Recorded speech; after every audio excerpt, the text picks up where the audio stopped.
기도하겠습니다.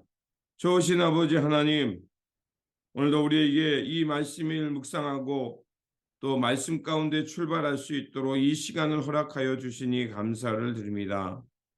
주님, 우리가 말씀을 늘 묵상함을 통해서 하루하루 예수 그리스도의 성품을 닮아가게 하시고 또 우리에게 허락하신 이 성령의 선물을 통해서 우리의 삶을 하나님의 나라로 하나님의 의와 영광이 드러나는 것으로 잘 가꾸어 가게 하여 주시옵소서. 무엇보다도 아버지 하나님, 우리가 예수 그리스도의 십자가의 보혈로 새로운 존재가 되었다는 것을 기억하게 하여 주셔서 주님, 오늘도 주님께서 이루어 가시는 그 새하늘과 새 땅의 역사를 향해 살아가는 그런 삶이 되게 하여 주시옵소서.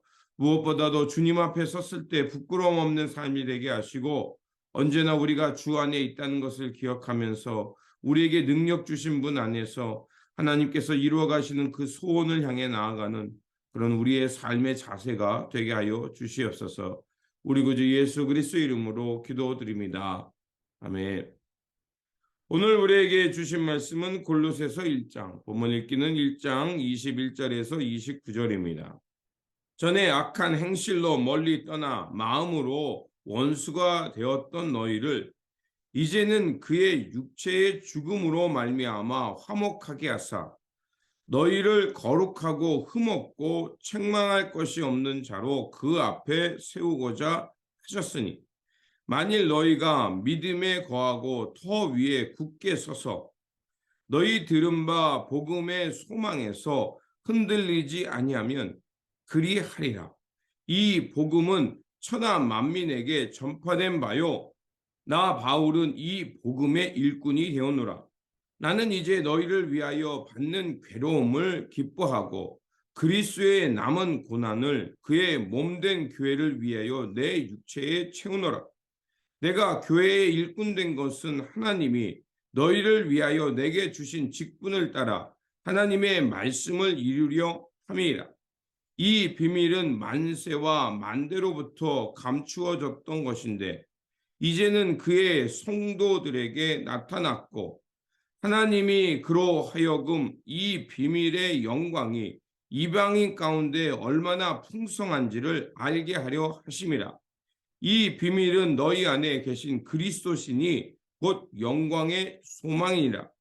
우리가 그를 전파하여 각 사람을 권하고 모든 지혜로 각 사람을 가르침은 각 사람을 그리스도 안에서 완전한 자로 세우려 함이니 이를 위하여 나도 내 속에서 능력으로 역사하시는 이의 역사를 따라 힘을 다하여 수고하노라.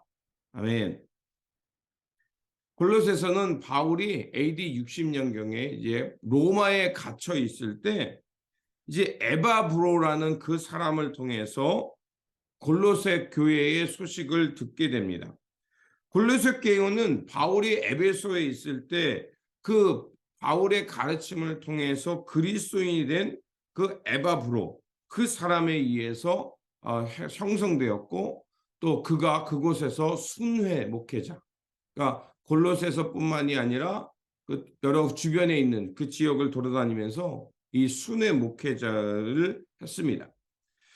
그런데 이 바울이 골로새서 교회의 소식을 듣게 되고 이 서신을 쓰게 된 것은 에바브로에 의해 형성되었던 그리스도의 공동체가 그 공동체 안에 똑같이 거짓 가르침이 들어왔습니다. 거짓 가르침이란 유대교의 그 할례를 강조하는 그런 가르침과 함께 이방 종교의 그 혼합된 철학이 들어와서 그리스도의 복음을 어떻게 했냐면 그 그리스도의 복음만으로 부족하다. 그러니까 유대교에서 그리스도가 나왔으니까 유대교인처럼 그 율법의 할례를 받아야 된다. 그리고 골로새서 지역이 그 이방 땅 아닙니까? 그러니까 이방의 여러 가지 혼합적인 잘못된 철학이 들어오기 시작했던 겁니다. 그래서 사람들이 어떻게 하냐면 할례를 받아야 되고 그리고 어떤 특정한 날, 그러니까 별을 계산해서 어떤 특별한 날이 있었습니다. 그런 특별한 날에 그런 날을 좀 지켜야 되고 그리고 특정한 음식을 먹으면 안 된다라고 합니다. 그런데 그리스도의 세계는 그런 것이 아니었죠. 그래서 사도 바울이 그들이 교회 안에 잘못된 이런 신앙의 것으로 가고 그리스도의 완전한 복음을 잘못 이야기하고 있었기 때문에 그들의 잘못된 생각을 고치고서 그리스도의 복음이 무엇이냐, 예수 그리스도의 죽음과 부활이 무엇을 의미하느냐, 그것에 대해서 서신을 쓰게 된 겁니다. 그래서 오늘 본문을 보면 이제 전형적인 서신의 형태로 먼저 감사와 문안의 인사를 하고요. 그리고서 보면 이제 사도 바울이 7절에서 그 에바브로에 의해서 골로새 교인들이 이렇게 그리스도의 공동체가 된 것에 대해서 칭찬합니다. 에바브로에 의해서 진리의 말씀을 배웠고 또 이 에바브로의 그리스도의 신실한 일꾼과 함께 성령 안에서 그 사랑의 공동체, 돌봄의 공동체를 이루어갔던 것을 칭찬합니다. 그래서 7절과 8절에 이렇게 되어 있죠. 이와 같이 우리가 함께 종된 사랑하는 에바브로에게 너희가 배웠나니 그는 너희를 위하여 그리스도의 신실한 일꾼이요 성령 안에서 너희 사랑을 우리에게 알린 자니라. 자, 이 에바브로에 의해서 형성된 골로새 교회는 복음을 향해 헌신했던 그 에바브로이라는 그 사람 때문에 신실하게 성장하고 있었다는 겁니다. 그런데 그 공동체 안에 앞에서 말한 대로 거짓 가르침이 들어왔죠. 잘못된 그 유대교의 정신과 그 유대교인들도 지키지 못했던 그런 율법의 율법주의를 내세웠던, 그리고 그 이방 땅에 있다 보니까 여러 가지 혼합적인 그 혼합 종교의 형태들이 또 잘못된 철학들이 들어오게 된 것입니다. 그래서 사도 바울은 그리스도가 왜 이 땅에 오셨느냐? 그리스도는 우리가 보이지 않는 하나님을 경험케 하시는 분이었다. 우리가 눈으로 보고 경험할 수 있는 그런 그 형상화된 하나님이시다. 그리고 그분이 그 육신을 입고 왔을 뿐만 아니라 그가 이 땅에서 애매히 고난받다가 십자가에 달려 돌아가셨다. 근데 그 죽음이 의미하는 것은 뭐냐? 우리로 하나님과 단절되었던 우리를 화해하게 하고 그분의 그 예수 그리스도의 십자가의 그 보혈을 통해서 우리가 하나님 앞에서 흠없고 마침내 완전한 자로 세우기 위해서, 그러니까 주님의 이 십자가와 부활 그리고 예수 그리스도 안에 거함을 통해서 우리가 하나님과 화평을 이뤘을 뿐만 아니라 마침내 하나님 앞에 섰을 때 아무런 책망이 없고 완전한 존재가 되기 위해서 예수 그리스도가 십자가를 지셨다는 것을 얘기합니다. 그 예수 그리스도의 공로, 예수 그리스도의 십자가의 보혈을 통해서 이제는 우리가 옛사람이 죽고 하나님의 진노에 있던 자녀에서 이제는 하나님의 사랑받는 자녀로 변화되었다는 겁니다. 그러면 이런 변화되었던 삶은 어떻게 해야 되냐? 새로운 삶을 향해 나아가야 된다는 겁니다. 그리고 이런 새 역사, 하나님께서 새롭게 이끌어 가시는 새 역사의 일꾼으로 자신이 부름받았기에 이제는 하나님의 뜻을 위해, 하나님의 말씀의 성취를 위해 그 신실한 일꾼이 되었을 뿐만 아니라 이제 내 육체에 남은 삶은 교회의 그런 완전한 모습, 완전한 그리스도의 공동체를 이루기 위해 나는 고난도 기꺼이 참여하며 나아간다고 말합니다. 그러면서 이러한 비밀, 이러한 은혜의 이 하나님의 구원의 은혜를 깨닫는 그 진리는 26절에 이 비밀은 만세와 만대부터 감추어진 것인데 이제 그 성도들에게 나타났다. 이게 바로 예정론입니다. 내가 오늘 하나님 앞에 구원받을 때 예정됐다라는 것은 내가 하나님이 어떻게 나를 먼저 지명하여 부르셨을까를 생각할 때, 나로 하여금 이렇게 부름받아 하나님의 구원의 역사에 이르게 하도록, 나를 이렇게 복음 가운데 살아가도록 그것을 보니 하나님이 나를 구원하기로 예정하셨구나. 그 얘기인 거예요. 그런데 이게 만세, 만대부터 감추어졌던 비밀이었다는 겁니다. 오래된 비밀이죠. 자, 비밀은 어떻습니까? 누가 그 비밀의 열쇠를 풀 수 있는 이야기를 해주면 그 비밀을 듣고 이거구나 깨닫습니다. 신비는 들어도 깨닫는 것 같지만 그 넓은 세계가 있기 때문에 100% 안다고 말할 수 없어요. 하지만 비밀이 있는 건 뭡니까? 누군가가 그거를 가르쳐 주면 하나님의 세계에 대해서 확 열리는 것을 경험합니다.